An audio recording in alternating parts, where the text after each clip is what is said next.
തിരകളലറുമ്പോൾ തീരം വിട്ടു ഞാൻ പോകുമ്പോൾ എൻ പടകിൽ ഞാൻ ഏകനാ ആശയത്തെന്നു തോന്നുമ്പോൾ ചാരത്തുണ്ടെന്നോതുന്ന പ്രിയന്റെ സ്വരം കേൾക്കും ഞാൻ. പ്രിയന്റെ സ്വരം കേൾക്കും ഞാൻ. പ്രിയന്റെ സ്വരം കേൾക്കും ഞാൻ. ഒരു വസ്തുത പ്രിയപ്പെട്ടവരോട് ഞാൻ ഓർപ്പിക്കട്ടെ. കഴിഞ്ഞ ഏത് നാളുകളെ കാട്ടിലും പ്രിയപ്പെട്ടവരോടെ ഓർപ്പിച്ച പോലെ യേശുക്രിസ്തുവിന്റെ വരവ്, മടങ്ങി വരവ് വളരെ ബന്ധപ്പെടുത്തുന്ന ഒരു നാളിൽ നമ്മൾ എത്തി എന്നുള്ളതിന് യാതൊരു തർക്കമില്ല. ക്രിസ്ത്യാനികൾ മാത്രമല്ല, ഹൈന്ദവരും മറ്റുള്ളവരും ഒരുപോലെ പറയുന്നു യേശുക്രിസ്തു മടങ്ങി വരാറായി. നിങ്ങളിൽ ചിലരെങ്കിലും മീഡിയയിലൂടെയൊക്കെ ശ്രദ്ധിക്കുന്നുണ്ട്. ഹൈന്ദവർ പോലും പറയുന്നത് ഞാൻ കേൾക്കുകയുണ്ടായി, വിശുദ്ധ വേദപുസ്തകം സത്യമാണ്, അതുകൊണ്ടാണ് അതിൻ്റെ പേര് സത്യവേദപുസ്തകം എന്ന്. അതിൽ പറഞ്ഞിരിക്കുന്ന പോലെ ലോകസംഭവങ്ങൾ നടക്കുന്നുവെന്ന് അവർ പോലും പറയത്തക്കവണ്ണം സംഭവങ്ങൾ വളരെ വ്യക്തമായി നമ്മുടെ കൺമുമ്പിൽ നടന്നുകൊണ്ടിരിക്കുകയാണ്. നാം അന്നത്തെ കാലഘട്ടം ഒരു പ്രത്യേക കാലഘട്ടമാണ്. നമ്മൾ ദൈവജന പ്രവചനങ്ങളെ അപഗ്രഥിക്കുമ്പോൾ അത് ഗ്രഹിക്കാനായിട്ട് പ്രത്യേകം സാധിക്കും. ഈ 3 രാത്രികളിലും 3 വിഷയങ്ങൾ എടുക്കാം എന്നെൻ്റെ മനസ്സിൽ പ്രേരണ തോന്നി. ദൈവത്തിൻ്റെ ആത്മാവിനെ പ്രേരിപ്പിക്കുന്ന അനുസരിച്ച് ഞാൻ ആ വിഷയങ്ങൾ എടുത്തുകൊള്ളാം. ദൈവം അനുവദിച്ചാൽ ഇന്നത്തെ രാഷ്ട്രീയ മണ്ഡലങ്ങളെ 2 രാത്രികളിൽ നോക്കിയ ശേഷം 3-ാമത്തെ രാത്രിയിൽ ഇന്ന് നടക്കുന്ന സാമ്പത്തിക മേഖലയുടെ ഭയങ്കരമായ മാറ്റങ്ങൾ ബൈബിളിൽ പറഞ്ഞിരിക്കുന്ന ഏതാണ്ട് സംഭവങ്ങളിലേക്ക് വഴി തുറക്കുകയാണ് എന്നുള്ളത് ദൈവം അനുവദിച്ചാൽ നമുക്ക് പരിശോധിക്കാനായിട്ട് നോക്കാം. ഞാൻ വിഷയത്തിലേക്ക് വരികയാണ്. മുഖവരിയായി അധികമൊന്നും എടുക്കുന്നില്ല. എന്നെ കേൾക്കുവാനായിട്ട് കടന്നു വന്നവരുടെ കൂട്ടത്തിൽ വേദപുസ്തക പ്രവചനം പരിചയമില്ലാത്തവരുണ്ട്. ഞാനിവിടെ ഇരുന്ന് ശ്രദ്ധിച്ചു, ഈ പ്രദേശത്ത് താമസിക്കുന്നവരുമൊക്കെ ചിലരെങ്കിലും ഇത് കേൾപ്പാനായിട്ട് കടന്നു വന്നിട്ടുണ്ട്. ഒരുപക്ഷെ ഈ ശബ്ദപരിധിക്കുള്ളിലും ഞങ്ങളെ ശ്രദ്ധിക്കുന്നുണ്ട്. യാതൊരു വിധമായ ബൈബിളിന്റെ പ്രവചനങ്ങളെ പരിചയമില്ലാത്തവർ കേൾക്കുന്നുണ്ടായേക്കാം.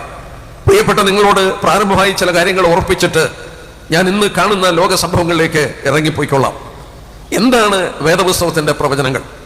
പ്രാരംഭമായി ഒരു കാര്യം പ്രത്യേകം മനസ്സിലാക്കുക. പ്രവചനങ്ങൾ വേദപുസ്തകത്തിൽ ബൈബിളിൽ മാത്രമേ ഉള്ളൂ.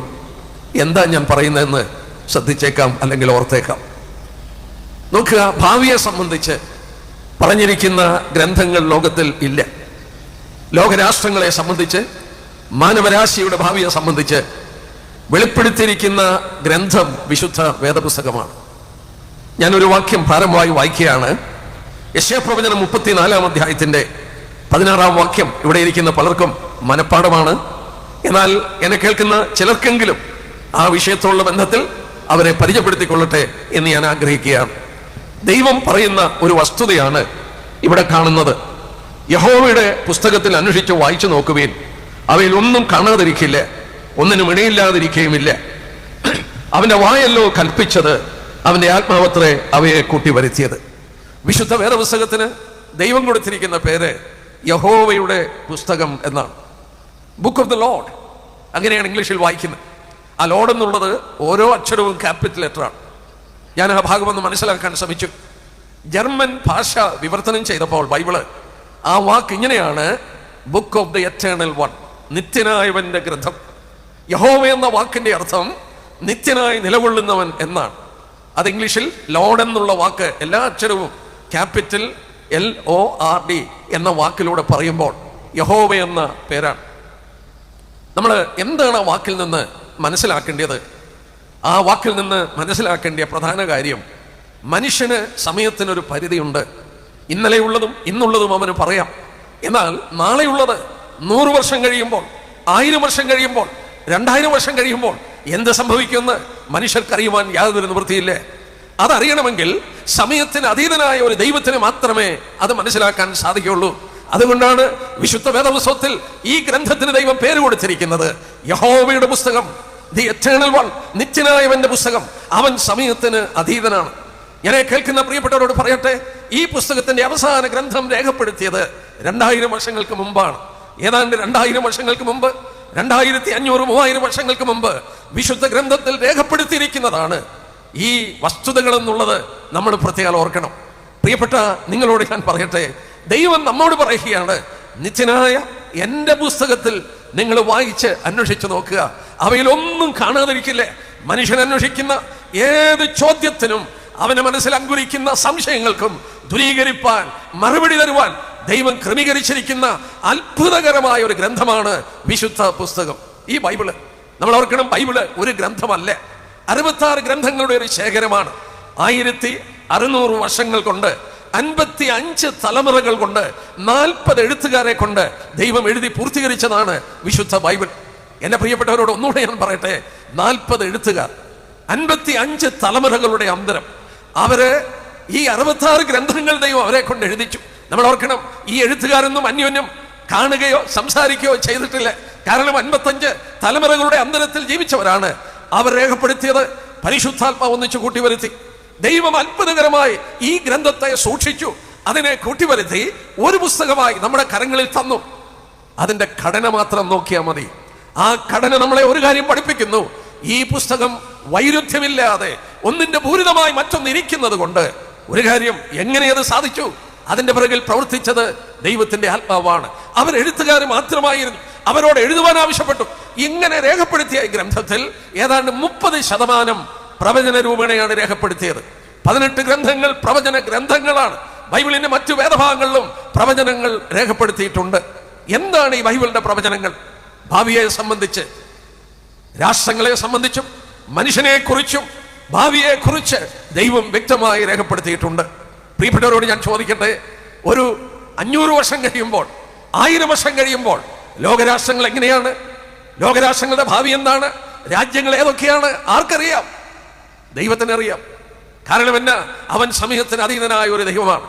അങ്ങനെ ദൈവം വെളിപ്പെടുത്തി തന്ന പ്രവചന ഭാഗങ്ങളാണ് ഈ 3 രാത്രികളിൽ നമ്മൾ പരിശോധിക്കാൻ പോകുന്നത്.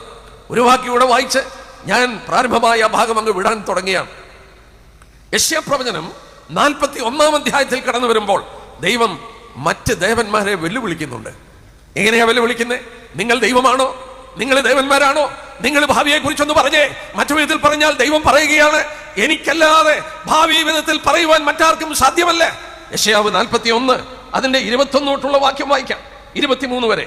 നിങ്ങളുടെ വ്യവഹാരം കൊണ്ടുവരുവീൻ എന്ന് യഹോവ കൽപ്പിക്കുന്നു, നിങ്ങളുടെ ന്യായങ്ങളെ കാണിപ്പീൻ എന്ന് യാക്കോബിന്റെ രാജാവ് കൽപ്പിക്കുന്നു. സംഭവിപ്പാനുള്ളത് അവർ കാണിച്ച് നമ്മോട് പ്രസ്താവിക്കട്ടെ.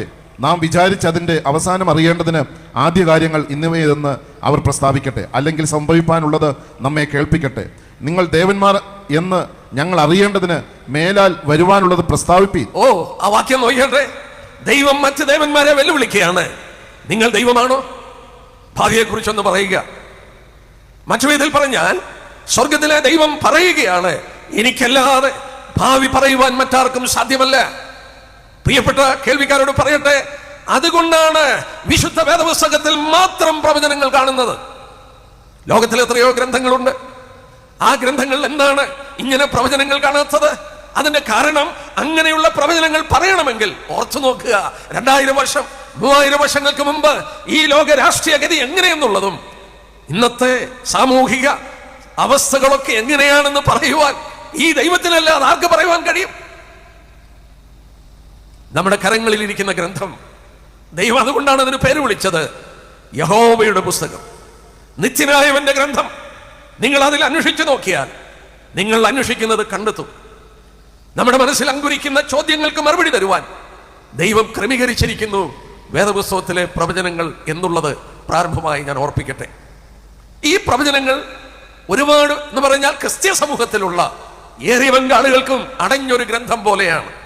അതിന്റെ പ്രധാനപ്പെട്ട കാരണം, നമ്മൾ തിമോത്തിയോസിനെ പൗലോസ് രേഖപ്പെടുത്തിയപ്പോൾ ദൈവഭക്തിക്കൊത്തവണ്ണം അഭ്യാസം ചെയ്യുക എന്ന് മലയാളത്തിൽ രേഖപ്പെടുത്തിയ വാക്യം ഇംഗ്ലീഷ് ബൈബിളിൽ വായിച്ചാൽ rightly divide the word of truth, ദൈവത്തിന്റെ വചനത്തെ ശരിയായി ഭാഗിക്കുക. എന്താ അതിന്റെ ആശയം? പ്രവചനങ്ങളെ അപഗ്രഥിക്കുമ്പോൾ എല്ലാ പ്രവചനങ്ങളും ഒരു കാര്യമല്ല പറയുന്നത്. ലോകത്തിൽ ദൈവത്തിന്റെ കൺമുമ്പിൽ 3 കൂട്ടം ജനങ്ങളുണ്ട്. ഞാൻ അതോടെ പ്രാരംഭമായി എന്ന് ഓർപ്പിച്ചോട്ടെ. 1 കൊരിന്ത്യർ 10-ാം അധ്യായം അതിന്റെ 32-ാം വാക്യം നോക്കട്ടെ. 1 കൊരിന്ത്യർ 10:32 വാക്യം. അവിടെ നമ്മൾ വരുമ്പോൾ യഹൂദന്മാർക്കും യവനന്മാർക്കും ദൈവസഭയ്ക്കും ഇടർച്ചയല്ലാത്തവരാകുകയും 3 കൂട്ടം ആളുകൾ ലോകത്തിലുണ്ടെന്ന് ദൈവം പ്രസ്താവിക്കുകയാണ്. യഹൂദന്മാരല്ലാത്ത യവനന്മാർ, അല്ലെങ്കിൽ ജാതികൾ, ഈ 2 കൂട്ടത്തിൽ നിന്നും രക്ഷിക്കപ്പെട്ടു വന്നവർ, ദൈവസഭ. ഇങ്ങനെ ലോകത്തിൽ ഇന്ന് 3 കൂട്ടം ആളുകളുണ്ട്. യഹൂദന്മാർ, യവനന്മാർ അല്ലെങ്കിൽ ജാതികൾ, ദൈവസഭ. ഈ 3 കൂട്ടരുടെയും ഭാവി എന്താണെന്നുള്ളത് ദൈവജനം വ്യക്തമായി രേഖപ്പെടുത്തിയിട്ടുണ്ട്. അത്ഭുതകരമാണ് ആ വിഷയങ്ങൾ നമ്മൾ അപഗ്രഥിക്കുമ്പോൾ. ലോകജാതികളുടെ ഭാവി ദാനിയേൽ വ്യക്തമായി രേഖപ്പെടുത്തി. കാലത്തിന്റെ അന്ത്യത്തിൽ വരുമ്പോൾ ലോകരാഷ്ട്രങ്ങൾ ഇങ്ങനെയായിരിക്കും, ലോകജാതികളുടെ ഭരണകൂടം ഇങ്ങനെയായിരിക്കും. ദൈവം അനുവദിച്ചാൽ ആ ഭാഗം ഞാൻ 3-ാമത്തെ രാത്രിയിൽ എടുത്തുകൊള്ളാം. എന്നാൽ പ്രാരംഭമായി നമ്മൾ ഓർക്കുക, ആദ്യം പറഞ്ഞത് യഹൂദനോടുള്ള ബന്ധത്തിലാണ്. യഹൂദനോട് പറഞ്ഞിരിക്കുന്ന പ്രവചനങ്ങൾ ജാതികൾക്കോ അതുപോലെ ദൈവസഭയ്ക്കോ എടുത്തുപയോഗിച്ചാൽ നമ്മൾ പഠനത്തിൽ തെറ്റിപ്പോകും. അതുകൊണ്ടാണ് ദൈവജനത്തെ ശരിയായി ഭാഗിച്ചു പഠിക്കുവാനായിട്ട് ആവശ്യപ്പെട്ടത്. യഹൂദൻ ലോകത്തിലൊരു പ്രത്യേക ജനമാണ്, അവരൊരു പ്രത്യേക രാഷ്ട്രമാണ്. അങ്ങനെ അവർക്ക് എന്താ ഇത്ര പ്രത്യേകത? അവർക്ക് ദൈവം എന്തിനാണ് ഒരു പ്രത്യേക പദവി കൊടുത്തത്? പലരും എന്നോട് ചോദിച്ചിട്ടുണ്ട്, ദൈവത്തിന് മുഖപക്ഷമുണ്ടോ? ദൈവം എന്തിനാണ് ഇവരോട് മാത്രം ഒരു പ്രത്യേകത കാണിച്ചത്? പ്രിയപ്പെട്ട കേൾവിക്കാരോട് ഞാൻ പറയട്ടെ, അങ്ങനെ ഒരു സംശയം മനസ്സിലുണ്ടെങ്കിൽ പ്രാരംഭമായി ഞാൻ ഓർപ്പിക്കാം, ദൈവം ലോകത്തെ സ്നേഹിച്ചത് കൊണ്ടാണ് മാനവരാശി മുഴുവൻ ദൈവത്തിൽ നിന്ന് അകന്നുപോയി. ബിംബാരാധികളും അവർ ദൈവത്തെ അറിയാതെ ലോകത്തിൽ അവര് ഇരുട്ടിന്റെ അനുഭവത്തിലേക്ക് കടന്നുപോയപ്പോൾ ദൈവം ഒരു രാഷ്ട്രത്തെ തെരഞ്ഞെടുത്തതിന്റെ കാരണം അവരിലൂടെ ദൈവിക സത്യങ്ങൾ മറ്റുള്ളവർക്ക് മനസ്സിലാക്കി കൊടുക്കാനാണ്. ഉദാഹരണമായിട്ട് യഹൂദനെ തെരഞ്ഞെടുത്തത് യെശയ്യാ പ്രവചനം 43. നമുക്ക് പ്രാരംഭമായി ചില കാര്യങ്ങളൊന്നും നോക്കാതെ അവരെ കുറിച്ചുള്ള കാര്യങ്ങളിലേക്ക് ഇറങ്ങിച്ചെല്ലുവാൻ നിവൃത്തിയില്ല. യെശയ്യാ പ്രവചനം 43-ന്റെ 10-ാം വാക്യം നോക്കട്ടെ. പല വാക്യങ്ങളിൽ 1-2 വാക്യം ഞാൻ എടുക്കുകയാണ്. നിങ്ങൾ അറിഞ്ഞു എന്നെ വിശ്വസിക്കുകയും ഞാൻ ആകുന്നു എന്ന് ഗ്രഹിക്കുകയും ചെയ്യേണ്ടതിന് നിങ്ങൾ എന്റെ സാക്ഷികളും ഞാൻ തിരഞ്ഞെടുത്തിരിക്കുന്ന എന്റെ ദാസനുമാകുന്നു. നിങ്ങൾ എന്റെ സാക്ഷികളാണ്. 12-ാം വാക്യം നോക്കട്ടെ, അവിടെയും വായിക്കുന്നുണ്ട്, നിങ്ങളുടെ ഇടയിൽ ഒരു അന്യദേവനല്ല, ഞാൻ തന്നെ പ്രസ്താവിക്കുകയും രക്ഷിക്കുകയും കേൾപ്പിക്കുകയും ചെയ്തത്, അതുകൊണ്ട് നിങ്ങൾ എന്റെ സാക്ഷികൾ എന്ന് യഹോവയുടെ അരുളപ്പാട്. അനേക വാക്യങ്ങളിൽ 2 വാക്യം ഞാൻ എടുത്തതാണ്. ദൈവം ഇസ്രായേലിനോട് പറഞ്ഞു, നിങ്ങൾ എന്റെ സാക്ഷികളാണ്. ആരാണ് ഒരു സാക്ഷി? കോടതിയിൽ ആരാ സാക്ഷി പറയുന്നത്? പുതിയ നിയമ കാലഘട്ടത്തിൽ നമ്മുടെ കർത്താവ് നമ്മെ സാക്ഷികളായി തെരഞ്ഞെടുത്തു. എന്നാൽ ലോകം അന്ധതയിൽ പോയപ്പോൾ, ലോകം ദൈവത്തിൽ നിന്ന് അകന്നു പോയപ്പോൾ, ലോകം ബിംബാരാധനയിലേക്ക് പോയപ്പോൾ ദൈവം ഒരു രാഷ്ട്രത്തെ തെരഞ്ഞെടുത്തു. അവർക്ക് ദൈവം വെളിപ്പെട്ടു. നമ്മൾ ഓർക്കണം, ഒരു രാഷ്ട്രത്തെ നേരിട്ട് ദൈവം അഭിസംബോധന ചെയ്തിട്ടുണ്ടെങ്കിൽ ഈ രാഷ്ട്രത്തെ മാത്രമേ ഉള്ളൂ. സീനായി പർവ്വതത്തിൽ ദൈവം ഇറങ്ങി വന്ന് ഈ രാഷ്ട്രത്തോട് സംസാരിച്ചു. അങ്ങനെ ഒരു രാഷ്ട്രത്തോടും ദൈവം ഇടപെട്ടിട്ടില്ല. ദൈവം ആരാണെന്നുള്ളത് അവർക്ക് വെളിപ്പെടുത്തി. ദൈവത്തിന്റെ അരുളപ്പാടുകൾ അവർക്ക് കൊടുത്തു. ദൈവം അവരോട് ദൈവത്തിന്റെ കൽപ്പനകൾ കൊടുത്തു. ദൈവം പറയുകയാണ്, നിങ്ങൾ എന്റെ സാക്ഷികളാണ്. നമ്മൾ അതോടുള്ള ബന്ധത്തിൽ ഒരു കാര്യം കൂടെ ഒന്ന് ഓർക്കുക. യഹൂദന് കൊടുത്ത സ്ഥലം എവിടെയാണ്? ഭൂമിയുടെ കേന്ദ്ര ഭാഗമാണ്. എനിക്കെടുത്താൽ സമയം പോകും, ഞാൻ പറഞ്ഞു പോകാം. യെശയ്ക്കേൽ 5:5, യെശയ്ക്കേൽ 38:12, യെശയ്യാവ് 19:24.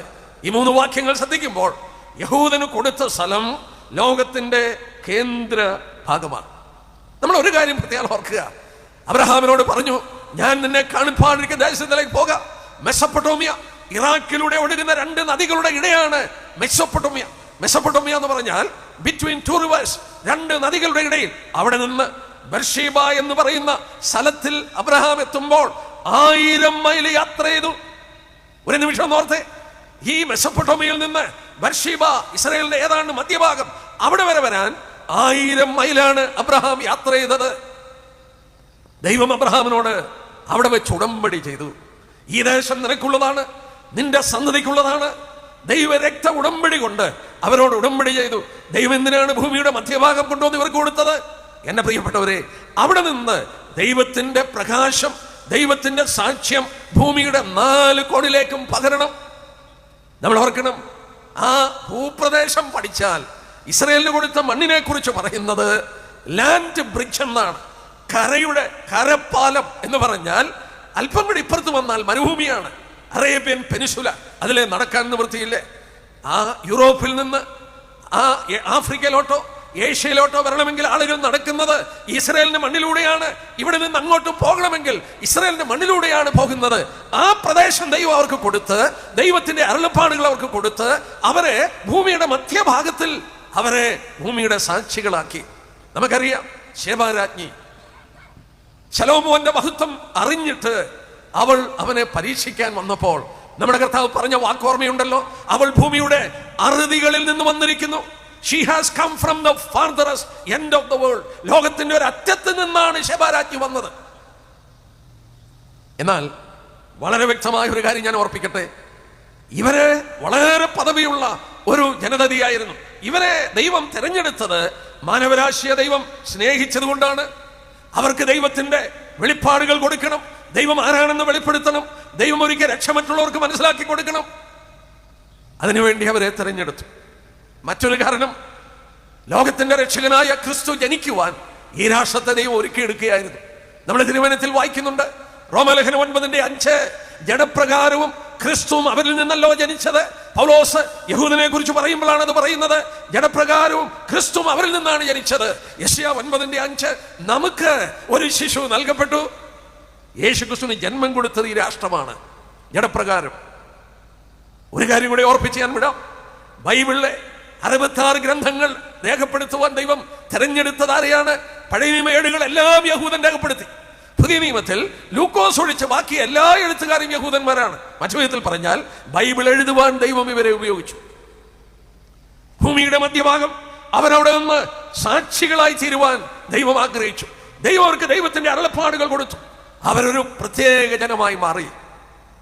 എന്നാൽ ഒരു കാര്യം ഞാൻ ഓർപ്പിച്ചോട്ടെ, ഇവര് കഷ്ടത അനുഭവിച്ചതുപോലെ വേറെ ആരെങ്കിലും കഷ്ടത അനുഭവിച്ചിട്ടുണ്ടോ? ലോകത്തിൽ വേറെ ഏതെങ്കിലും ജാതികൾ കഷ്ടത അനുഭവിച്ചിട്ടുണ്ടോ? ഞാൻ ഇങ്ങനെ വായിച്ചിട്ടുണ്ട്, ഞാൻ ഓർപ്പിച്ചു. കഴിഞ്ഞ 50 വർഷമായി ബൈബിളിന്റെ പ്രവചനങ്ങളെ ശ്രദ്ധിക്കുന്ന ഒരു വേദവിദ്യാർത്ഥിയാണ് ഞാൻ ഇങ്ങനെ വായിക്കുകയുണ്ടായി, യഹൂദൻ അനുഭവിച്ച കഷ്ടതയുടെ 10 അനുഭവിച്ച ലോകജാതികൾ ഇന്ന് ഭൂമിയിലില്ല.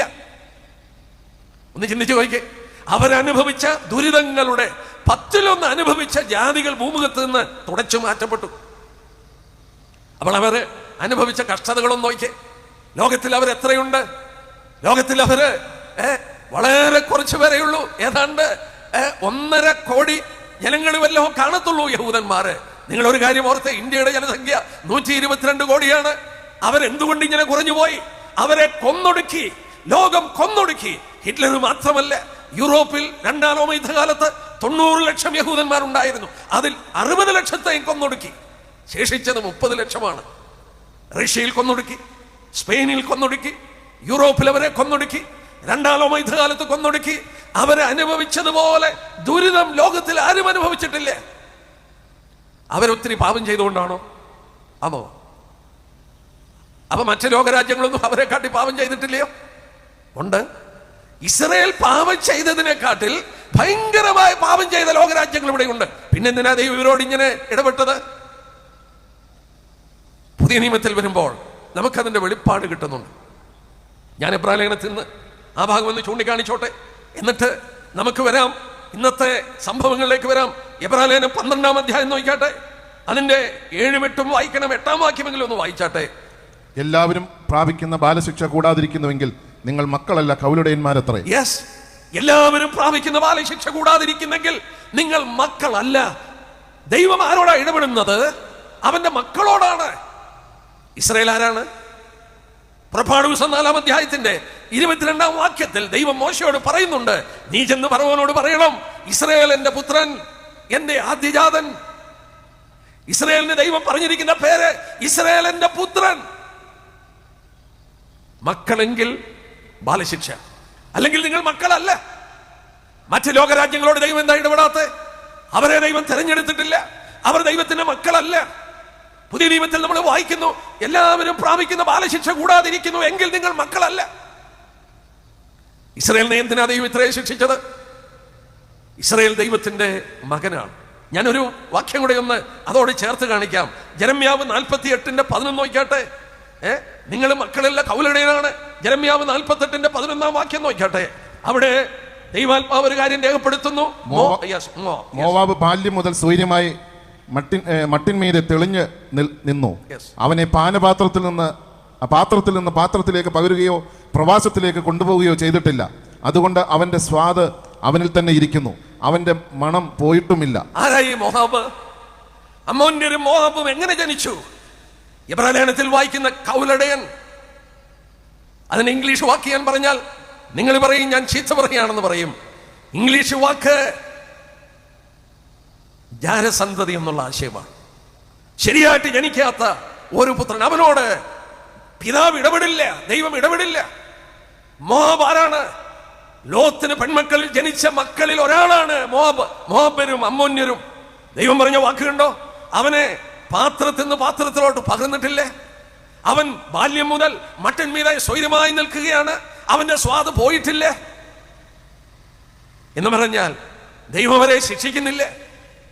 ഇസ്രായേൽ പാപം ചെയ്തു, ബിംബാരാധികളായി മാറി. യാതൊരു ബിംബത്തെ നമസ്കരിക്കരുതെന്ന് കല്ലിൽ ദൈവം എഴുതി കൊടുത്തു അവർക്ക്.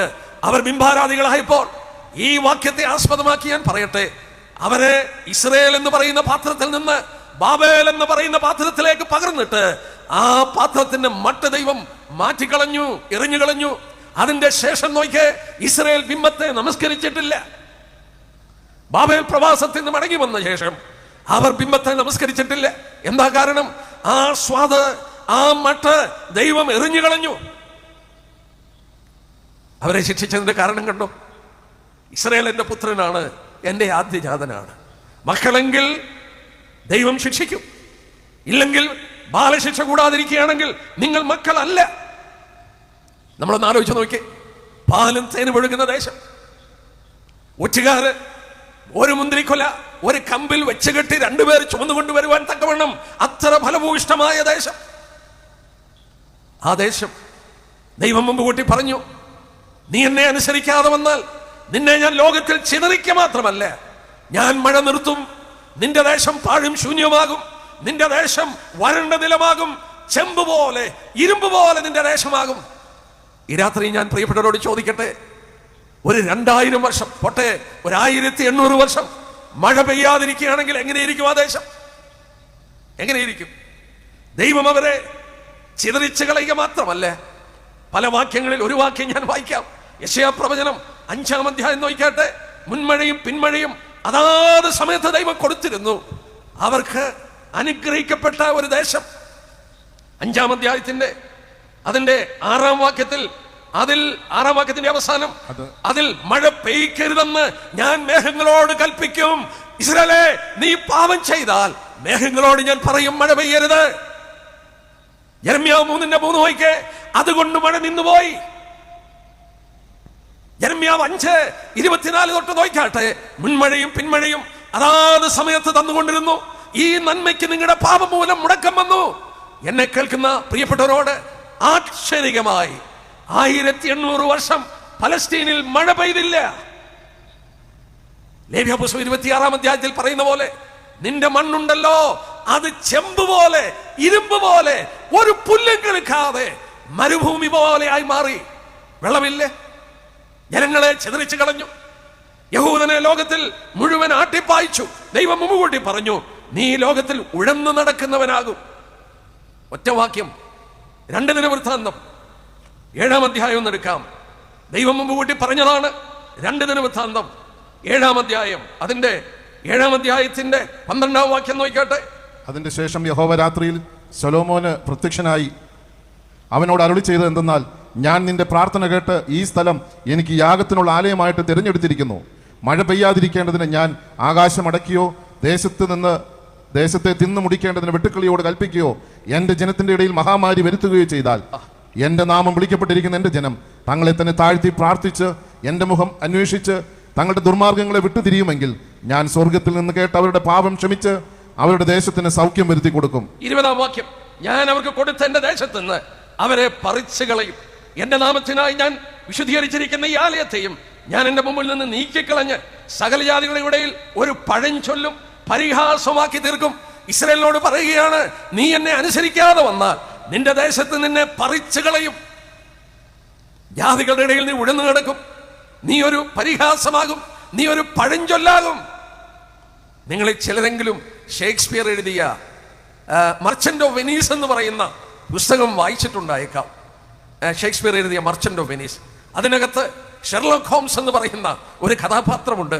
ആ ഷെർലോക്ക് ഹോംസ് എന്ന് പറയുന്നത് ആരാണെന്നറിയാമോ? ഒരു മണി ചേഞ്ചറാണ്. നമ്മൾ പറഞ്ഞാൽ ഈ പണം പലിശയ്ക്ക് കൊടുക്കുന്ന ഒരു ദ്രവ്യാഗ്രഹിയായ ഒരു മനുഷ്യൻ. അത് യഹൂദനാണ്. ലോകത്തിൽ അവരൊരു പഴഞ്ചൊല്ലായി മാറി.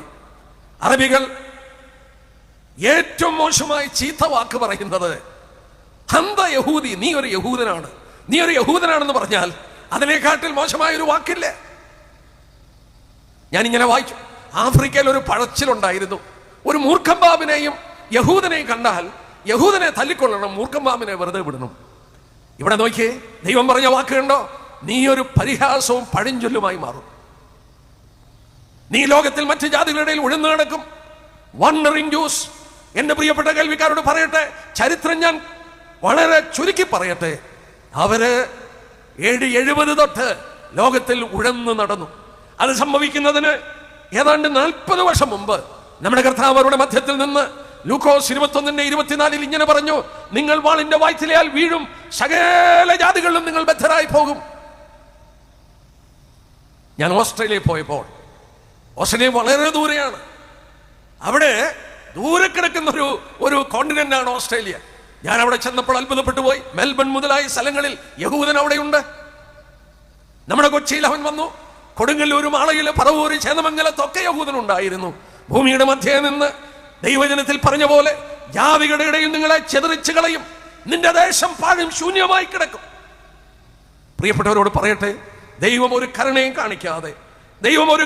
കാണിക്കാതെ കഴിഞ്ഞ ഏതാണ്ട് 1800 വർഷം അങ്ങനെ കടന്നുപോയി. ഇനിയുള്ള വിഷയങ്ങളാണ് ഞാൻ അത്രയും ചുരുക്കി പറഞ്ഞിട്ട് ഇനിയുള്ള ആനുകാലിക സംഭവത്തിലേക്ക് ഞാൻ പോവുകയാണ്. ഇവിടെയാണ് എന്നെ കേൾക്കുന്ന ഓരോരുത്തരും ഗൗരവമായി കാര്യങ്ങൾ ചിന്തിക്കേണ്ടത്. ഞാൻ ഇത്രയും പറഞ്ഞത് ഈ കാര്യം എടുക്കാൻ വേണ്ടിയാണ്. 1800 വർഷങ്ങളായി ദേശത്ത് മടങ്ങി വരുവാൻ യാതൊരു നിവൃത്തിയുമില്ല. എസെക്കിയേൽ 37 എടുക്കാതെ ഞാൻ പറയട്ടെ. അവരോട് ചോദിച്ചു പ്രവാചകൻ, ഈ അസ്ഥികൾ ജീവിക്കുമോ? അവർ തന്നെ മറുപടി പറയുന്നു, ഞങ്ങളുടെ ആശ നഷ്ടപ്പെട്ടു, അവർ ഹോപ്പ് ഈസ് ഗോൺ. ഞങ്ങൾ മടങ്ങി വരുമെന്നുള്ള ആശയില്ല. എങ്ങനെ മടങ്ങി വരും? ആ ദേശത്ത് നിന്ന് പറിച്ചു പോയിട്ട് 1800 വർഷമായി. അവിടെ അവരുടെ ശത്രുക്കൾ പാർക്കുകയാണ്. ഇവർ ലോകത്തിൽ ഉഴന്നു കിടക്കുകയാണ്. ഇവർക്ക് അന്യോന്യം ഒരു ബന്ധമില്ല. അവർക്ക് മടങ്ങി വന്നൊരു രാജ്യം സ്ഥാപിക്കുന്നത് സാധ്യമല്ല. എന്നാൽ ഇനിയുള്ള സമയം ഇന്ന് നമ്മൾ ജീവിക്കുന്ന കാലയളവ് വിലയിരുത്തണം. സ്വർഗത്തിലെ ദൈവം ഒരു കാലഘട്ടം ചൂണ്ടിക്കാണിക്കുന്നുണ്ട്, ചരിത്രത്തിൽ ഒരു കാലഘട്ടം ചൂണ്ടിക്കാണിക്കുന്നുണ്ട്. എന്നെ കേൾക്കുന്ന പ്രിയപ്പെട്ടവരോട്, ആ കാലഘട്ടത്തിലാണ് ഞാൻ നിങ്ങൾ ജീവിക്കുന്നതെന്ന് പറയുവാനാണ് ഞാനിത് എടുക്കുന്നത്. ഞാനിവിടെ ഇരുന്നപ്പോഴും ബൈബിളിലൂടെ കടന്നു പോകുകയായിരുന്നു. നമ്മുടെ കർത്താവ് പറഞ്ഞു, നോഹയുടെ കാലം പോലെ മനുഷ്യപുത്രന്റെ വരവിലാകും. അവർ വിറ്റും നട്ടും വിവാഹം കഴിച്ചും പോന്നു. ജലപ്രളയം വന്നവരെ മുടിച്ചു കളയുവോളം അവർ അറിഞ്ഞില്ല. മനുഷ്യപുത്രന്റെ വരവിൽ അതുപോലാകും. ലൂക്കോസ് 21:24 അവിടെ വായിക്കുന്നുണ്ട്, നിന്റെ സന്ദർശനകാലം നീ അറിയാതിരുന്നത് കൊണ്ട് നിന്റെ ചുറ്റും ശത്രു വടകോരും. അവരറിഞ്ഞില്ല ദൈവപുത്രൻ ഈ ഭൂമിയിൽ വന്നു. അവന്റെ മരണ പുനരുത്ഥാനത്തോടുള്ള ബന്ധത്തിൽ 300 പ്രവചനമെങ്കിലും നിവർത്തിക്കപ്പെട്ടിട്ടുണ്ട്. അവനെ വ്യക്തമായി തിരിച്ചറിയുവാൻ കഴിയുമായിരുന്നു. പ്രവചനത്തിന്റെ കാതലാണ്. സക്കറിയ 9:9 ഇതാ നിന്റെ രാജാവ് നിന്റെ അടുക്കൽ ഒരു കഴുതക്കുട്ടിയുടെ പുറത്ത് കയറി വന്നിരിക്കുന്നു സൗമ്യനായി. രാജാക്കന്മാർ കുതിരപ്പുറത്താണ് യാത്ര ചെയ്യുന്നത്. എന്നാൽ അവരുടെ രാജാവ് ഒരു കഴുതക്കുട്ടിയുടെ പുറത്ത് കയറി അവരുടെ അടുക്കലേക്ക് വന്നു. അവര് തിരിച്ചറിഞ്ഞില്ല. നിന്റെ സന്ദർശനകാലം നീ അറിഞ്ഞില്ല.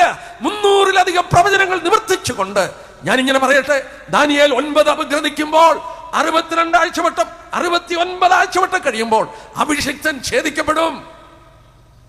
യേശുക്രിസ്തു എന്ന് മരിക്കുമെന്ന് ദാനിയേൽ 9 പറഞ്ഞിട്ടുണ്ട്. നിങ്ങളെ ശ്രദ്ധിച്ചിട്ടുണ്ടോ? യേശുക്രിസ്തു എന്ന് മരിക്കും, എന്നവൻ ക്രൂശിക്കപ്പെടുമെന്ന് ദാനിയേൽ 9 പറഞ്ഞിട്ടുണ്ട്. അർത്തശഷ്ഠ രാജാവ് യെരൂശലേം പുതുക്കി പണിയുവാൻ കൽപ്പന കൊടുത്തു കഴിഞ്ഞാൽ കലണ്ടറിൽ എണ്ണിക്കോ 69 ആഴ്ചവട്ടം 483 വർഷം കഴിയുമ്പോൾ അഭിഷിക്തൻ ഛേദിക്കപ്പെടും. ക്രിസ്തു എവിടെ ജനിക്കും? അവന്റെ ജീവിതം എങ്ങനെയായിരിക്കും? അവൻ അവസാനം നിന്റെ അടുക്കൽ കഴുതക്കുട്ടിയുടെ പുറത്ത് കയറി വരും. അവനെന്ന് ക്രൂശിക്കപ്പെടും. ഇതെല്ലാം പ്രവചനത്തിലൂടെ, പ്രവാചകന്മാരിലൂടെ മുമ്പുകൂട്ടി യഹൂദന് കൊടുത്തു. എന്നിട്ട് ലൂക്കോസ് പറഞ്ഞ കാര്യം കണ്ടോ? ലൂക്കോസ് 21 എടുത്താട്ടെ. ഇന്ന് രാത്രി ഞങ്ങളെ കേൾക്കുന്നവരോട് വളരെ വളരെ ഗൗരവമായി എനിക്ക് ഓർപ്പിക്കാനായിട്ടുള്ള കാര്യം അതാണ്. 19 അധ്യായം ലൂക്കോസ് 19 അതിന്റെ 42 വാക്യം നോക്കിയാട്ടെ. ഈ നാളിൽ നിന്റെ സമാധാനത്തിനുള്ളത് നീയും അറിഞ്ഞുവെങ്കിൽ കൊള്ളായിരുന്നു. ഇപ്പോഴോ അത് നിന്റെ കണ്ണിന് മറഞ്ഞിരിക്കുന്നു. നിന്റെ സന്ദർശനകാലം നീ അറിയാഞ്ഞതുകൊണ്ട് നിന്റെ ശത്രുക്കൾ നിനക്ക് ചുറ്റും വാടകോരി നിന്നെ വളഞ്ഞ് 4 പുറത്തും ഞെരുക്കി നിന്നെയും നിന്നിലുള്ള നിന്റെ മക്കളെയും നിലത്ത് തള്ളിയിട്ടു. നിങ്ങൾ കല്ലിന്മേൽ കല്ല് ശേഷിക്കാതിരിക്കുന്ന കാലം നിനക്ക് വരും. ദൈവപുത്രൻ പറഞ്ഞ വാക്ക് നോക്കിയാട്ടെ. നിന്റെ സന്ദർശനകാലം നീ അറിഞ്ഞില്ലേ? ഞാൻ നിന്റെ മധ്യത്തിൽ വന്നു, എന്റെ പ്രവൃത്തി നിമിത്തമെങ്കിലും നിങ്ങൾ എന്നിൽ വിശ്വസിപ്പീൻ. അവർ വിശ്വസിച്ചില്ലേ? പത്രോസിന്റെ പ്രസംഗം, അവൻ ചെയ്ത അത്ഭുതങ്ങളും അടയാളങ്ങളിലൂടെ ദൈവം നിങ്ങൾക്ക് കാണിച്ചു തന്ന പുരുഷനായ നസറേനായ യേശു ദൈവവനെ കാണിച്ചു കൊടുത്തു. അവന്റെ അത്ഭുതങ്ങൾ അടയാളങ്ങൾ, അവനാണ് വാഗ്ദത്തം ചെയ്ത മശി എന്ന് കാണിച്ചു കൊടുത്തു. പ്രവാചകന്മാർ അവനെന്ന് ക്രൂശിക്കപ്പെടുമെന്ന് കാണിച്ചു കൊടുത്തു. അവനെ കുറിച്ചുള്ള 300 പ്രവചനമെങ്കിലും നിവർത്തിച്ചു. എന്നാൽ തിരുവചനത്തിൽ കർത്താവ് പറഞ്ഞ വാക്കുണ്ടോ? നിന്റെ സന്ദർശനകാലം നീ അറിഞ്ഞില്ല. നിന്റെ മക്കളെ കൊന്നുകളയും. തീത്തോസ് AD 70 13 ലക്ഷം യഹൂദരെ വാളുകൊണ്ട് വെട്ടിക്കൊന്നു. 13 ലക്ഷം. അവരുടെ ദേവാലയം ഇടിച്ചു നിരപ്പാക്കി. കല്ലിന്മേൽ കല്ല് ശേഷിക്കാതെ വന്നു. ദൈവപുത്രൻ പറഞ്ഞ പോലെ കാര്യങ്ങൾ നടന്നു. എന്നാൽ മത്തായി 24 നമ്മൾ എടുക്കുമ്പോൾ ഇവിടെയാണ് നമ്മൾ ഭയപ്പെടേണ്ടത്. മത്തായിയുടെ സുവിശേഷം 24 അധ്യായത്തിന്റെ 37 വാക്യം യേശുക്രിസ്തു വീണ്ടും പറയുകയാണ്, നോഹയുടെ കാലം പോലെ തന്നെ മനുഷ്യപുത്രന്റെ വരവിലും ആകും. ജലപ്രളയത്തിന് മുമ്പുള്ള കാലത്ത് നോഹ പെട്ടകത്തിൽ കടന്ന നാൾ വരെ അവർ തിന്നും കുടിച്ചും വിവാഹം കഴിച്ചും വിവാഹത്തിന് കൊടുത്തും പോന്നു. ജലപ്രളയം വന്നവരെ എല്ലാവരെയും നീക്കിക്കളയുവോളം അവർ അറിഞ്ഞില്ല. മനുഷ്യപുത്രന്റെ വരവിലും അങ്ങനെ തന്നെയാകും. അയ്യോ, ഈ വാക്ക് കേൾക്കണേ. മനുഷ്യപുത്രന്റെ വരവിലും അങ്ങനെ തന്നെയാകും. 120 വർഷം നോഹ പ്രസംഗിച്ചു, ജലപ്രളയം വരുന്നു, അവർ പരിഹസിച്ചു. ദൈവപുത്രൻ പറയുകയാണ്, ഇവിടെ പറഞ്ഞ വാക്ക് നോക്കാട്ടെ, നോഹയുടെ കാലം പോലെ തന്നെ മനുഷ്യപുത്രന്റെ വരവിൽ നടക്കും. എന്റെ സഹോദരി സഹോദരന്മാരെ, രണ്ടാമത് കർത്താവ് വരുമെന്നുള്ളത് യാഥാർത്ഥ്യമാണ്. അവൻ വരുന്നു എന്നുള്ളത് സത്യമാണ്.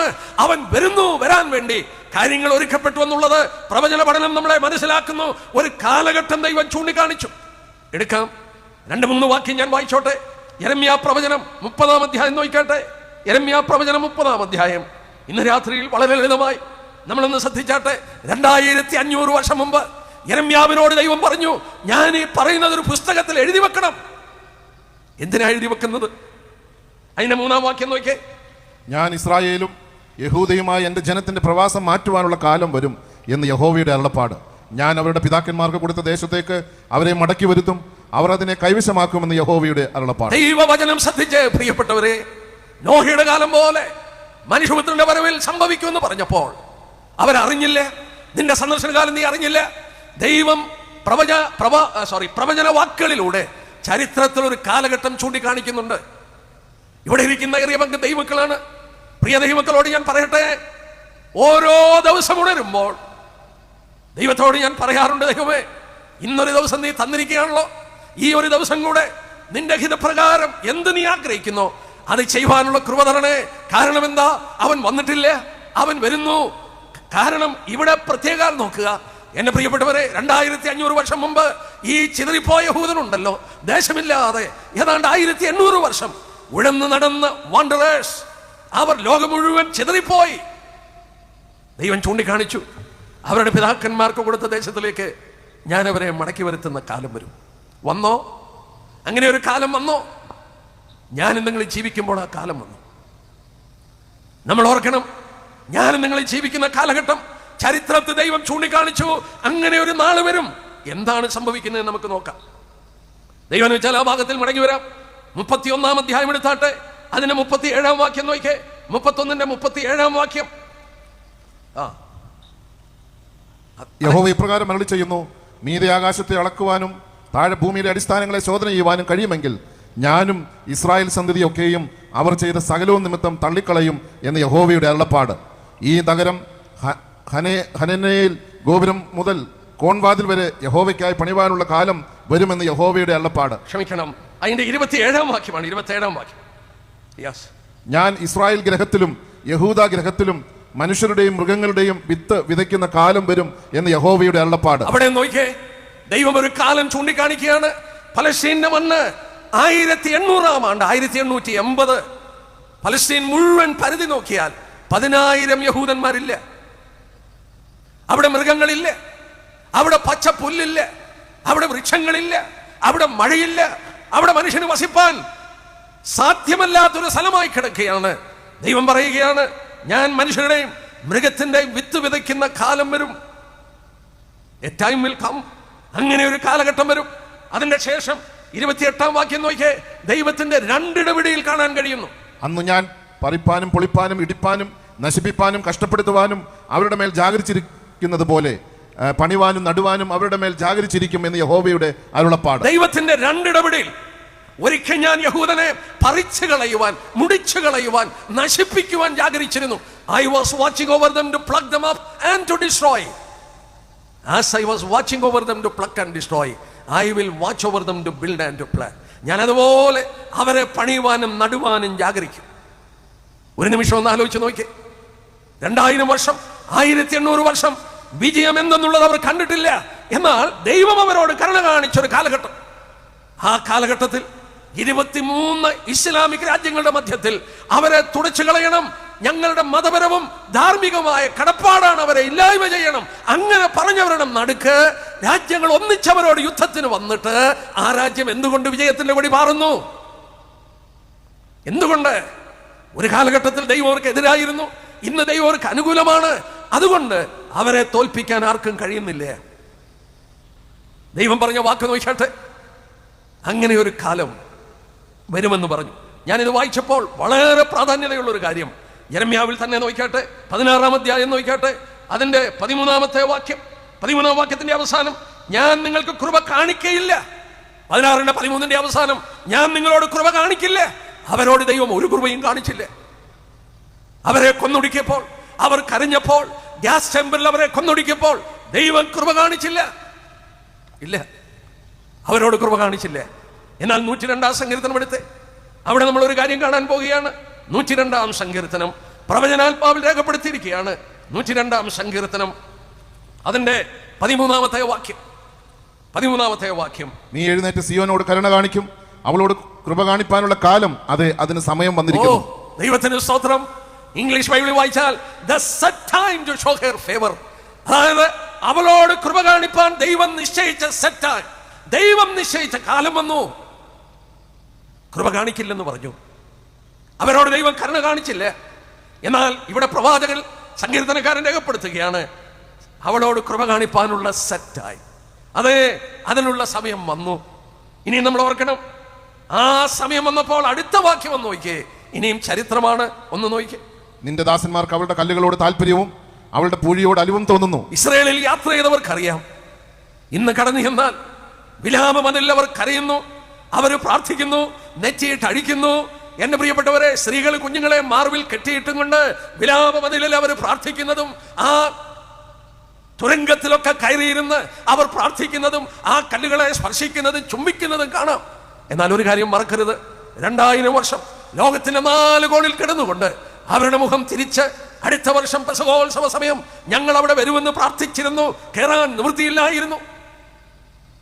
ഇവിടെ നോക്കി, നീ അവളോട് കൃപ കാണിച്ച സമയം, ആ സമയത്ത് ഇവിടെ വായിക്കുന്നു, അതിന്റെ കല്ലുകളോട് താല്പര്യം, അതിന്റെ പൂഴിയോട് അനുഭവം തോന്നുന്നു.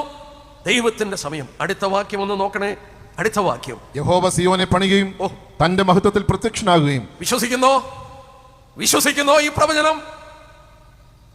എന്താ ദൈവം പറഞ്ഞത്? ദൈവം സിയോനോട് കരുണ കാണിച്ച് സിയോനെ പണിയുന്ന നാളിൽ അവൻ തന്റെ മഹത്വത്തിൽ പ്രത്യക്ഷപ്പെടും. അത് കർത്താവിന്റെ മഹത്വ പ്രത്യക്ഷതയാണ്.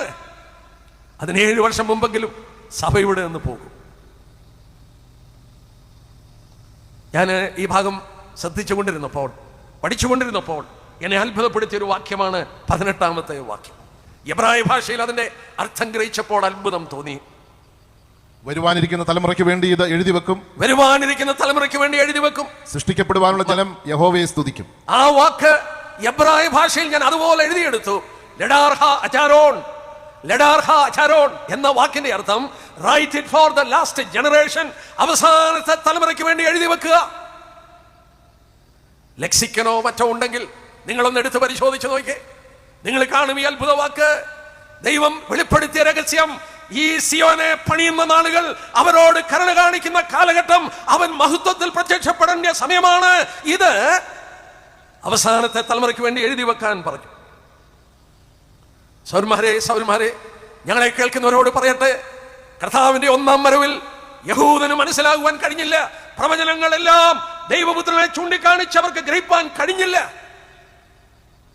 കർത്താവ് പറഞ്ഞു, അവന്റെ രണ്ടാം വരവ് ഇതുപോലെയാകും. ഞാനൊരു ഭാഗം കൂടെ ഒന്ന് എടുത്തോട്ടെ, എനിക്ക് അത് മുഴുവൻ എടുക്കാൻ നിവൃത്തിയില്ല. എന്നാൽ പുതിയ നിയമത്തിൽ നിന്ന് ഒരു ഭാഗം ഞാൻ കാണിക്കുകയാണ്. അപ്പോസ്തലപ്രവൃത്തി 3-ാം അധ്യായം നോക്കിയാട്ടെ, പത്രോസിന്റെ 2ാം പ്രസംഗമാണ്. നിങ്ങൾ വീട്ടിൽ ചെന്നൊന്ന് ധ്യാനിക്കുക. ആ 3-ാം അധ്യായം 2-ാം അധ്യായം പത്രോസ് പെന്തക്കോസ്ത് നാളിൽ ചെയ്ത പ്രസംഗമാണ്. 3-ാം അധ്യായത്തിന്റെ പ്രസംഗം യഹൂദനോട് പ്രസംഗിക്കുന്ന പ്രസംഗമാണ്. എപ്പോഴാണ്? അമ്മയുടെ ഗർഭം തൊട്ട് മുടന്തനായ ഒരുത്തനെ സുന്ദരമെന്ന ദേവാലയ ഗോപുരത്തിൽ ഭിക്ഷ ചോദിപ്പാൻ ചുമന്നു കൊണ്ടുവന്നു. അവൻ വല്ലതും കിട്ടുമെന്ന് വിചാരിച്ച് പത്രോസിനോടും യോഹന്നാനോടും ഭിക്ഷ ചോദിച്ചു. പത്രോസ് പറഞ്ഞു, എനിക്ക് പൊന്നും വെള്ളിയുമില്ല, എനിക്കുള്ളത് നിനക്ക് തരാം, നസറേന്റെ നാമത്തിൽ എഴുന്നേൽക്കാൻ പറഞ്ഞു. യഹൂദന്മാർ ഇത് കണ്ടുകൊണ്ടിരിക്കുകയാണ്. മാത്രമല്ല, യഹൂദന്മാർക്ക് ഇവനെ അറിയാം. നമ്മൾ 10-ാം വാക്യത്തിൽ വായിക്കുന്നുണ്ട്, ഇത് സംഭവിച്ചതൊക്കെയും അറിഞ്ഞ് വിസ്മയവും പരിഭ്രമവും ഉണ്ടായി. യഹൂദൻ വിസ്മയിച്ചു, പരിഭ്രമിച്ചു. പത്രോസ് ആ ഭാഗം എടുത്ത് 12-ാം വാക്യം, ഇസ്രായേൽ പുരുഷന്മാരെ, അവരോട് പ്രസംഗിക്കുകയാണ്. ഞാൻ ഊന്നി പറയട്ടെ, യഹൂദനോട് പ്രസംഗിക്കുകയാണ്. 17 തൊട്ടുള്ള വാക്യം നോക്കിയാട്ടെ. 17 തൊട്ടുള്ള വാക്യം, സഹോദരന്മാരെ, നിങ്ങളുടെ പ്രമാണികളെ പോലെ നിങ്ങളും അറിയായ്മ കൊണ്ട് പ്രവർത്തിച്ചു എന്ന് ഞാൻ അറിയുന്നു. ദൈവമോ തന്റെ ക്രിസ്തു കഷ്ടം അനുഭവിക്കുമെന്ന് സകല പ്രവാചകന്മാരും മുഖാന്തരം മുന്നറിയിച്ചത് ഇങ്ങനെ നിവർത്തിച്ചു. ആകയാൽ നിങ്ങളുടെ പാപങ്ങൾ മാഞ്ഞു കിട്ടേണ്ടതിന് മാനസാന്തരപ്പെട്ട് തിരിഞ്ഞുകൊള്ളുവീൻ. എന്നാൽ കർത്താവിന്റെ സമൂഹത്ത് നിന്ന് ആശ്വാസകാലങ്ങൾ വരികയും നിങ്ങൾക്ക് മുൻ നിയമിക്കപ്പെട്ട ക്രിസ്തുവായ യേശുവിനെ അവൻ അയക്കുകയും ചെയ്യും. യേശുക്രിസ്തുവിന്റെ 2ാം വരവ്. യേശുക്രിസ്തു നിങ്ങൾക്ക് വേണ്ടി മരിച്ചു, അവനെ നിങ്ങൾ സ്വീകരിക്കുക. പത്രോസും ഒക്കെ വിശ്വസിച്ചിരുന്നു, അവർ ജീവിച്ചിരിക്കുമ്പോൾ ദൈവപുത്രൻ വരും.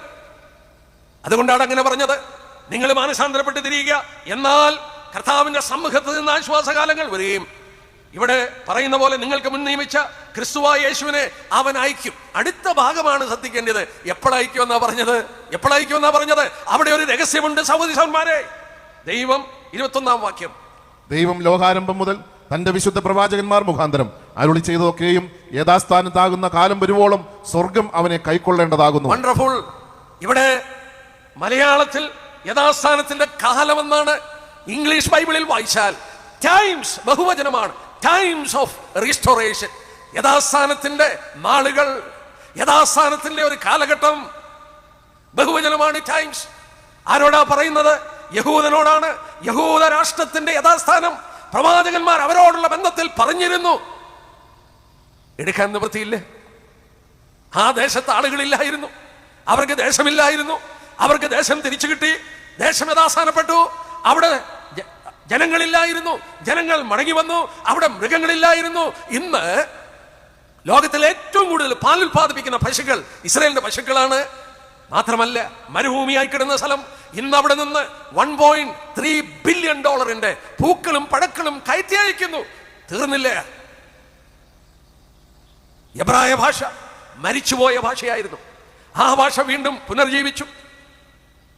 നമ്മളൊന്ന് ആലോചിച്ച് നോക്കിയേ. അവരുടെ പട്ടണങ്ങൾ യഥാസ്ഥാനപ്പെട്ടു. മനുഷ്യനില്ല, പിന്നെങ്ങനാ പട്ടണങ്ങൾ? അതൊക്കെ യഥാസ്ഥാനപ്പെട്ടു. ബർഷീബ, ഹൈഫ, അസ്തോദ്, ടെല്ലവീവ്, യെരുശലേം, വലിയ പട്ടണങ്ങൾ. എസെക്കിയേലിൽ പറയുന്നുണ്ട് അതൊക്കെ അങ്ങനെ സംഭവിക്കും. പ്രവാചകന്മാർ എന്തു പറഞ്ഞു? അത് യഥാസ്ഥാനപ്പെടുന്നത് വരെ ക്രിസ്തുവിനെ സ്വർഗം കൈക്കൊള്ളും. നിങ്ങളോടുള്ള ബന്ധത്തിൽ പറഞ്ഞതൊക്കെ യഥാസ്ഥാനപ്പെട്ട് കഴിയുമ്പോൾ ദൈവം അവനെ അവിടെ നിന്ന് അയക്കും. നമ്മൾ ജീവിക്കുന്ന ദിവസങ്ങൾ എന്നാണ്? സൗരീശ്വന്മാരെ, എന്നാണ് നമ്മൾ ജീവിക്കുന്നത്? ഈ യഥാസ്ഥാനത്തിന്റെ ദിവസങ്ങളിലാണ്. ഞാനൊരു ഭാഗം ഓർമ്മയിൽ വരുന്നുണ്ട്. എസെക്കിയേൽ പ്രവചനം 36 നോക്കിയാട്ടെ. എസെക്കിയേൽ പ്രവചനം 36 നമുക്ക് വേഗം നിർത്തേണ്ടതായിട്ടുണ്ട്. എസെക്കിയേൽ 36, ഈ 36-ാം അധ്യായത്തിൽ ഞാൻ ഒരു കാര്യം ഓർപ്പിച്ചിട്ട് മുന്നോട്ട് പോകാം. ഈ 36-ാം അധ്യായത്തിൽ യഹൂദന്റെ യഥാസ്ഥാനത്തെ കുറിച്ച് പറയുന്ന കാര്യങ്ങളാണ്. അവിടെ നിങ്ങൾ വീട്ടിൽ ചെന്ന് ആ 36-ാം അധ്യായം ഒരിരിപ്പിലിരുന്നൊന്ന് വായിക്കുക. നിങ്ങളുടെ കയ്യിൽ ഒരു പെൻസിലോ പേനയോ ഉണ്ടെങ്കിൽ ഞാൻ പറയുന്ന വാക്കൊന്ന് അണ്ടർലൈൻ ചെയ്യുക. ഈ 36-ാം അധ്യായത്തിൽ 21 പ്രാവശ്യം ഐ വിൽ, ഞാൻ ചെയ്യും സ്വർഗത്തിലെ ദൈവം അവരോടുള്ള ബന്ധത്തിൽ ചെയ്യുമെന്ന് പറഞ്ഞു. ഒരു വാക്യം, 24-ാം വാക്യം ഒന്ന് വായിച്ചേ. ഞാൻ നിങ്ങളെ ജാതികളുടെ ഇടയിൽ നിന്ന് കൂട്ടി സകല ദേശങ്ങളിൽ നിന്നും നിങ്ങളെ ശേഖരിച്ച് സ്വന്തം ദേശത്തേക്ക് വരുത്തും. കണ്ടോ, അത് നിവർത്തിക്കപ്പെട്ടോ? നിങ്ങളെ എവിടെ നിന്ന് കൂട്ടും? സകല രാഷ്ട്രങ്ങളിൽ നിന്ന് കൂട്ടും. ഇന്ന് ഇസ്രായേലിൽ പാർക്കുന്ന യഹൂദന്മാർ 130 രാജ്യത്തു നിന്ന് മടങ്ങി വന്നവരാണ്. വണ്ടർഫുൾ. 130 രാജ്യത്ത് നിന്ന് അവരെ മടക്കി കൊണ്ടുവന്നു. ജാതികളിൽ നിന്ന് അവരെ മടക്കി കൊണ്ടുവന്നു. ലോകരാഷ്ട്രങ്ങൾ അവർക്ക് 17 വ്യത്യസ്ത സ്ഥലങ്ങൾ കൊടുത്തിട്ട് പറഞ്ഞു, നിങ്ങളുടെ രാജ്യം അവിടെ സ്ഥാപിച്ചോ, ഈ മിഡിൽ ഈസ്റ്റിൽ സ്ഥാപിക്കേണ്ട, മുസ്ലിം രാജ്യങ്ങളുടെ നടുക്ക് വേണ്ട, അത് ലോക സമാധാനത്തിന് വെല്ലുവിളിയായി മാറും. പക്ഷെ ദൈവം പറഞ്ഞ എന്താ? നിങ്ങളുടെ പിതാക്കന്മാർക്ക് കൊടുത്ത ദേശത്ത് തന്നെ ഞാൻ കൊണ്ടുവരും. ലോകം 17 സ്ഥലങ്ങൾ വെച്ച് നീട്ടി. എന്നാൽ സ്വർഗത്തിലെ ദൈവം ഒരു സ്ഥലം മാത്രമേ പറഞ്ഞുള്ളൂ, അവിടെ അവർ മടങ്ങി വന്നു. ഞാൻ ഏതാണ്ട് കൺമുടിയിട്ട് പത്രോസ് എന്താ പ്രസംഗിച്ചത്? സ്വർഗം അവനെ എന്നുവരെ കൈക്കൊള്ളും, യഥാസ്ഥാനത്തിന്റെ കാലം തികയോളം. Times of restoration. ഞങ്ങളെ കേൾക്കുന്ന ഏറിയ പങ്കാളുകളും ദൈവമക്കളാണ്. ദൈവമക്കളായി നിങ്ങളോട് ഞാൻ ഓർപ്പിക്കട്ടെ, we are living in the time of restoration. ഇസ്രായേലിനുള്ള ബന്ധത്തിൽ യഥാസ്ഥാനത്തിന്റെ നാടുകളിൽ ഞാൻ നിങ്ങൾ ജീവിക്കുകയാണ് എന്ന് പറഞ്ഞാൽ അതിന്റെ അർത്ഥം എന്നാ? ബൈബിള് പറഞ്ഞതുപോലെ സ്വർഗത്തിൽ നിന്ന് അവൻ മടങ്ങി വരാൻ സമയമായി കഴിഞ്ഞു. യഹോവ സിയോനെ പണിയുമ്പോൾ അവൻ തന്നെ മഹത്വത്തിൽ പ്രത്യക്ഷപ്പെടും. നമ്മുടെ കർത്താവ് മടങ്ങി വരാറായി. ഏറ്റവും വലിയ അടയാളം ഇസ്രായേൽ രാഷ്ട്രമാണ്. എന്തുകൊണ്ടാണ് അവരെ മടക്കിക്കൊണ്ടുവന്നത്? സഭയുടെ പണി തീരുകയാണ്. സഭയുടെ പണി തീർന്ന് ആ കാഹളം ധ്വനിച്ച് അവർ ഇവിടെ നിന്ന് മാറ്റപ്പെടുമ്പോൾ യഹൂദനോട് ഇടപെടുവാൻ അവനെ മടക്കിക്കൊണ്ടുവന്നിരിക്കുകയാണ് ദൈവം. ദൈവസഭ എപ്പം വേണേലും ഇവിടുന്ന് പോകാം. ഇനിയും അവരുടെ കൺമുമ്പിൽ ഇതുകൂടെ നടക്കണമെന്ന് പറയുവാനില്ല. അത് വണ്ണം കാര്യങ്ങൾ അതുപോലെ ക്രമീകരിക്കപ്പെട്ട നാളുകളാണ്. നാളെ രാത്രി ഇന്നെന്തുകൊണ്ടാണ് ഇസ്രായേലിലെ യുദ്ധങ്ങളും കാര്യങ്ങളും, നമുക്ക് ആ വിഷയങ്ങൾ നോക്കാം. എന്റെ പ്രിയപ്പെട്ടവരോട് വീണ്ടും ശക്തമായി ഞാൻ പറയട്ടെ, ഞാൻ നിങ്ങൾ ജീവിക്കുന്നത് ചരിത്രത്തിന്റെ ഒരു പ്രത്യേക സമയം. സ്വർഗത്തിലെ ദൈവം ഒരു കാലഘട്ടം ചൂണ്ടിക്കാണിച്ചു. ആ കാലഘട്ടം പത്രോസ് പറഞ്ഞ പോലെ യഥാസ്ഥാനത്തിന്റെ നാടുകളിൽ ജീവിക്കുന്നു. യേശുക്രിസ്തു മടങ്ങി വരാറായി. ദൈവപുത്രൻ തന്റെ ശിഷ്യന്മാരോട് പറഞ്ഞു, അത്തി തളിർക്കുന്ന നിങ്ങൾ കണ്ടു കഴിഞ്ഞാൽ ഞാൻ അടുക്ക വാതുക്കലാണെന്ന് അറിയണം. അത്തിവൃക്ഷം യഹൂദ രാഷ്ട്രമാണ്. ആ രാഷ്ട്രം തളിർത്തു കഴിഞ്ഞു. ആ രാഷ്ട്രം ലോകത്തിൽ മടങ്ങി വന്നു കഴിഞ്ഞു. അവരുടെ യഥാസ്ഥാനം നടന്നുകൊണ്ടിരിക്കുകയാണ്.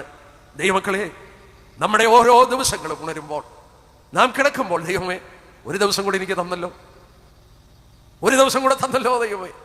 ഞാൻ രാവിലെ എഴുന്നേറ്റിരുന്ന് പ്രാർത്ഥിക്കുമ്പോൾ പറയുന്ന എൻ്റെ ഹൃദയത്തിലൂടെ കടന്നു പോകുന്ന ചിന്തയാണ്, ഒരു ദിവസം കൂടെ കർത്താവേ, നിനക്ക് വേണ്ടി ഒരു ദിവസം കൂടെ. വാസ്തവത്തിൽ ഏത് ദിവസവും നമ്മൾ ഇവിടെ നിന്ന് പോകാം. ഞാനും നിങ്ങൾ ഇവിടെ നിന്ന് ഏത് ദിവസം വേണേലും പോകാം. നമുക്ക് തടസ്സമായി ഇനി ഒന്നും നിപ്പില്ല. ഉൽപ്രാപണം നടക്കാൻ എത്ര ഒരുങ്ങണം നമ്മൾ. തിരുവചനത്തിൽ വായിക്കുന്നു, അവനിൽ ഈ പ്രത്യാശയുള്ളവനൊക്കെ അവൻ നിർമ്മലായിരിക്കുന്ന പോലെ തന്നെ തന്നെ നിർമ്മലീകരിക്കും.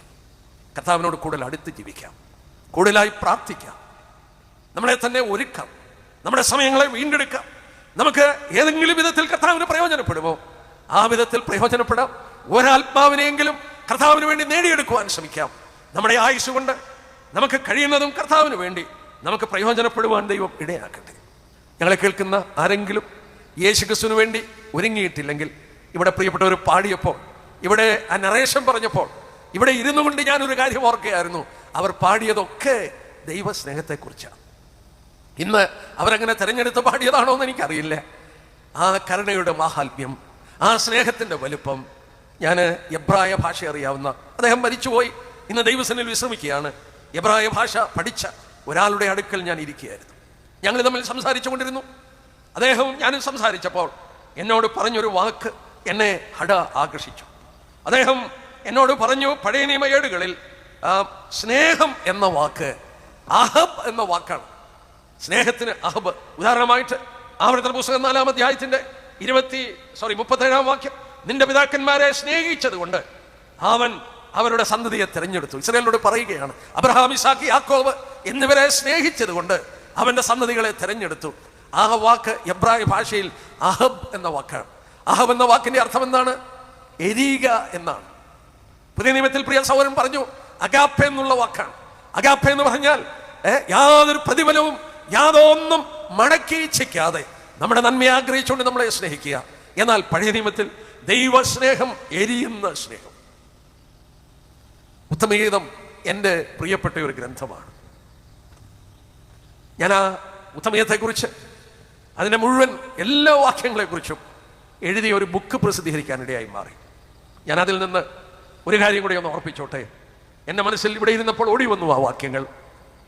ഉത്തമഗീതം അതിൻ്റെ അവസാനത്തെ അധ്യായം എടുക്കുമ്പോൾ ഈ സ്നേഹത്തെ അവിടെ വരച്ച് കാണിക്കുന്നു. ഈ ദൈവ സ്നേഹത്തിൻ്റെ ആഴം 8-ാം അധ്യായം, ഉത്തമഗീതം 8-ാം അധ്യായം ഞാൻ തന്നെ വായിക്കാം. അതിൻ്റെ 6-ാം വാക്യത്തിൻ്റെ അവസാനം, പ്രേമം മരണം പോലെ ബലമുള്ളത്, പനീവൃതശങ്ക പാതാളം പോലെ കടുപ്പമുള്ളത്, അതിൻ്റെ ജ്വലനം അഗ്നിജ്വലനം ഒരു ദിവ്യജാലയുമാണ്. ഏറിയ വെള്ളങ്ങൾ പ്രേമത്തെ കെടുപ്പാൻ പോരാ, നദികൾ അതിനെ മുക്കിക്കളയില്ല. ഒരുത്തൻ തൻ്റെ ഗൃഹത്തിലെ സർവ്വസമ്പത്തും പ്രേമത്തിന് വേണ്ടി കൊടുത്താലും അവനെ നിന്ദിച്ചു കളയും. ഇവിടെ ഉത്തമഗീതത്തിൽ യഹോവ എന്ന വാക്ക് ഉപയോഗിച്ചിരിക്കുന്ന ഏക സന്ദർഭം ഇവിടെയാണ്. ആ വാക്ക് ദിവ്യജ്വലനം, മലയാളത്തിൽ ദിവ്യജ്വാല എന്നാണ്. അത് എബ്രായ ഭാഷയിലെ യാഹിന്റെ അഗ്നി, യാഹിന്റെ ജ്വലനം, യഹോവയായ ദൈവത്തിന്റെ ജ്വലനം. ആ സ്നേഹത്തിന്റെ ഭയങ്കരത്വം കാണിക്കുകയാണ്. ആ ജ്വാല കെടുത്തുവാൻ ഒരു നദിക്കും കഴിയില്ലേ. പ്രേമത്തിന്റെ കാഠിന്യം, ആ ജ്വാല കെടുത്താൻ ആർക്കും കഴിയില്ലേ. എന്നെയും നിങ്ങളെയും സ്നേഹിച്ചകാത സ്നേഹം. ആ സ്നേഹം ഒന്ന് ആലോചിച്ച് നോക്കി. ജ്വലനമായിരുന്നു, ഒന്നും അതിനെ തടസ്സപ്പെടുത്തുവാനോ കെടുത്തുവാനോ കഴിയില്ലേ. പത്രോസ് പറഞ്ഞു, നീ ക്രൂശിൽ പോകരുത്, സാത്താനെ എന്നെ വിട്ട് പോകുക എന്ന് പറഞ്ഞ് ആ മുഖം കല്ലുപോലെയാക്കി കാൽവരി ക്രൂശിനോട് നടന്നു നീങ്ങി ദൈവം തന്റെ പുത്രനെ തന്ന സ്നേഹം.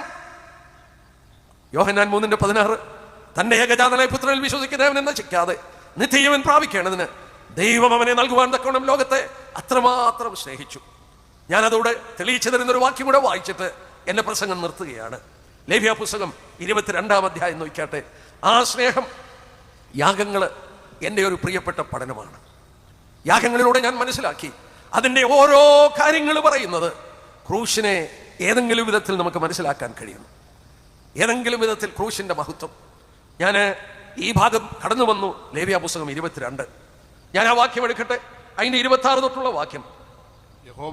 യഹോവ പിന്നെയും മോശയോട് അരുളി ചെയ്തത് എന്തെന്നാൽ, ഒരു കാളയോ ചെമ്മരിയാടോ കോലാടോ പിറന്നാൽ 7 ദിവസം തള്ളയുടെ അടുക്കൽ ഇരിക്കണം. 8-ാം ദിവസം മുതൽ അത് യഹോവയ്ക്ക് ദഹനയാഗമായി പ്രസാദമാകും. പശുവിനെയോ പെണ്ണാടിനെയോ അതിനെയും കുട്ടിയെയും 1 ദിവസത്തിൽ അറുക്കരുത്. ദൈവം എന്തിനാണ് ഇങ്ങനെ കൽപ്പന കൊടുത്തത്? ഒരു പശു പ്രസവിച്ചു, അതിന്റെ കുഞ്ഞിനെ യാഗമായി അർപ്പിക്കണമെങ്കിൽ 8-ാം ദിവസത്തിൽ യാഗമാക്കാം. 7 ദിവസം കഴിയണം. 7 ദിവസം തള്ളയുടെ കൂടെ ഇരിക്കണം ആ കുഞ്ഞ്. 8-ാം ദിവസം അതിനെ യാഗമാക്കാം. നമ്മളൊന്ന് ചിന്തിച്ചു നോക്കി. ഒരു പശു പ്രസവിച്ചാൽ അതിന്റെ കുഞ്ഞിനെ അതിൽ ആളിക്കുന്നു, അത് നക്കുന്നു, അത് പാല് കൊടുക്കുന്നു. ആ തള്ളപ്പശുവിന്റെ സ്നേഹം ആ കുഞ്ഞിനോട് നമുക്ക് കാണാൻ കഴിയും. എന്നാൽ 7 ദിവസം തള്ളയുടെ മാറോട് ചേർന്നിരുന്ന ആ കൊച്ചു കിടാവിനെ 8-ാം ദിവസം യാഗമാകുവാൻ എടുത്തുകൊണ്ട് പോകുമ്പോൾ യാതൊരു തർക്കവുമില്ല, ആ കിടാവ് കിടന്ന് കരയും. ആ ചെറിയ കിടാവ് കരയും. ആ കരച്ചിൽ കേട്ട് തള്ളപ്പശു കരയും. പക്ഷെ തള്ളപ്പശുവിനെ കെട്ടിയിരിക്കുകയാണ്, അതിനൊന്നും ചെയ്യാനൊക്കില്ല. ഞാൻ ചോദിച്ചോട്ടെ, കാൽവരി ക്രൂശിൽ നിന്നൊരു കരച്ചിൽ പിതാവ് കേട്ടു. എൻ്റെ ദൈവമേ, എൻ്റെ ദൈവമേ, നീയും എന്നെ കൈവിട്ടോ. എല്ലാവരും കൈവിടപ്പെട്ടു. ക്രൂശിൽ അവൻ കരയുകയാണ്, നീയും എന്നെ കൈവിട്ടോ. ആ കിടാവിന്റെ കരച്ചിൽ തള്ളപ്പശു കേട്ടപ്പോൾ, പിതാവായ ദൈവം ആ കരച്ചിൽ കേട്ടപ്പോൾ മൗനമായിരുന്നതിന്റെ കാരണം എന്നെ, തന്റെ ഏകജാതനായ പുത്രനിൽ വിശ്വസിക്കുന്നവൻ നശിക്കാതെ നിത്യജീവൻ പ്രാപിക്കേണ്ടതിന് ദൈവം അവനെ നൽകുവാൻ ലോകത്തെ സ്നേഹിച്ചു. ആ സ്നേഹത്തിന്റെ ആഴം എത്ര വലുതാണ്. ഞങ്ങളെ കേൾക്കുന്ന പ്രിയപ്പെട്ടവരോട് ഞാൻ ഈ വാക്ക് പറഞ്ഞു നിർത്തട്ടെ. ഈ സ്നേഹത്തെ അവഗണിച്ചു കളഞ്ഞാൽ, ഈ സ്നേഹത്തെ നിങ്ങൾ മറികടന്നു പോയാൽ നിത്യനരകമല്ലാതെ വേറെയൊന്നും ദൈവത്തിന് തരാനില്ല. നിങ്ങൾ നശിച്ചു പോകരുത്, നിങ്ങൾ നരകത്തിൽ പോകാതിരിപ്പാൻ ദൈവം നിങ്ങൾക്ക് വേണ്ടി തന്റെ പുത്രനെ നൽകി. അവനെ കൈക്കൊണ്ട് അവന്റെ നാമത്തിൽ വിശ്വസിക്കുന്നവർക്ക് ദൈവമക്കളാകുവാൻ അധികാരം കൊടുത്തു. ഈ രാത്രിയിൽ ഹൃദയം തുറന്ന് പറയുമോ, എന്റെ കർത്താവേ, എനിക്ക് വേണ്ടിയാണ് നീ മരിച്ചത്. പിതാവേ, നിന്റെ പുത്രനെ തന്നത് എനിക്ക് വേണ്ടിയാണ്. ആ സ്നേഹം ഞാൻ കാണുന്നു. എൻ്റെ ഹൃദയം നിനക്കായി തുറക്കുന്നു. യേശു ക്രിസ്തുവിനെ ഞാൻ രക്ഷകനും കർത്താവുമായി സ്വീകരിക്കുന്നു. നിങ്ങൾ അങ്ങനെ ദൈവത്തോട് പറഞ്ഞു.